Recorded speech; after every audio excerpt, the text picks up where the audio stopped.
High বন্ধুরা, তো কেমন আছো তোমরা সবাই? তো আরেকটা নতুন ভিডিও তোমাদের ওয়েলকাম। তো আজকে আমাদের পালং শাক তোলা হচ্ছে বাজারের জন্য। দেখুন ঠাকুমা, কি তুলছো? কি তুলছি?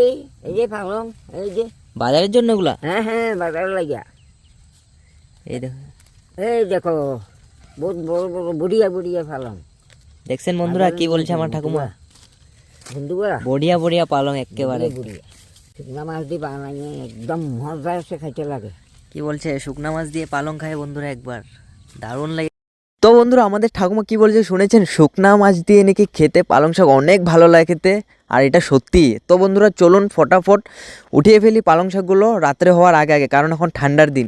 তখন আমি পালং কাটছি, দেখতে পাচ্ছেন কাঁচি দিয়ে এখন কাটা হচ্ছে পালং। আমাদের ঠাকুমা আমার সঙ্গে উঠোচ্ছে পালং কালকে বাজারের জন্য। আজকে শুক্রবার, কালকে শনিবার বাজারে নেওয়া হবে। তো বন্ধুরা দেখুন এখন পালং শাক কেটে নিলাম আমি।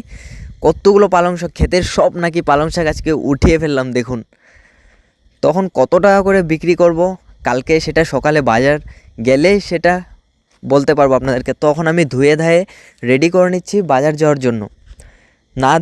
না ধুলে বন্ধুরা এগুলো একদম ফ্রেশ লাগে না দেখতে, কাস্টমারও হাত লাগায় না। আর বাজারে একটা জিনিসের রেট মানে তৈরি হয় একমাত্র কাস্টমারের দ্বারা। কাস্টমার থাকলে রেটটা বাড়ে, আর কাস্টমার না থাকলে রেট জিনিসে পাওয়া যায় না। যেদিন কাস্টমার থাকে সেদিন সবজি রেট 2 টাকা বেশি পাওয়া যায়, যেদিন বাজারে কাস্টমার থাকে না পাওয়া যায় না রেট।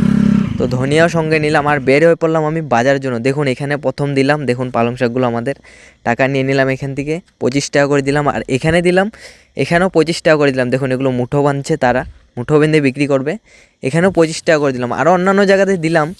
তো বন্ধুরা আর দেখুন আমাদের খড়ের কাজ কতটুকু হলো, বাঁশ গেড়ে দিল চাং বানিয়ে। বন্ধুরা ভিডিও দিয়েছে, আমি দেখে নিন আপনারা। তো ভালো লাগলে লাইক সাবস্ক্রাইব অবশ্যই করেন। আর দেখা হচ্ছে একটা নতুন মিনি ব্লগে অতি শীঘ্র।